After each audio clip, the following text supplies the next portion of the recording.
आप मेरे सबसे बड़े दुश्मन और उस आदमी के साथ जो मेरे खिलाफ घटिया खेल खेलता है। तुम जो कहोगी मैं करूंगी, वादा करती हूँ।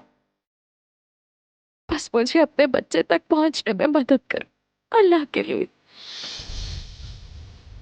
उस हाथ मत हुई मेरी, सब कुछ ऐसे कुछ हो गया तो मैं जिंदा नहीं रह सकूंगी, मैं नहीं जी पाऊंगी, मैं मर जाऊंगी अगर उसके साथ कुछ हो गया तो। ठीक है मेरी जान। उसने फिर वही किया।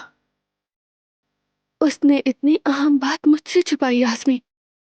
अब इस पर भी कह दो कि ये तस्वीर झूठ है। झूठ है, और ये भी तुम्हारे घटिया खेल का हिस्सा है। ये जो मुकदमा दायर हुआ है ये सरपरस्ती का मुकदमा है।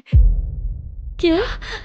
सब कान खोल के सुन ले, मैं आयशा से मोहब्बत करता हूँ। मैं उसके साथ माजी को भुलाकर एक नए मुस्तकबिल के लिए तैयार हूँ।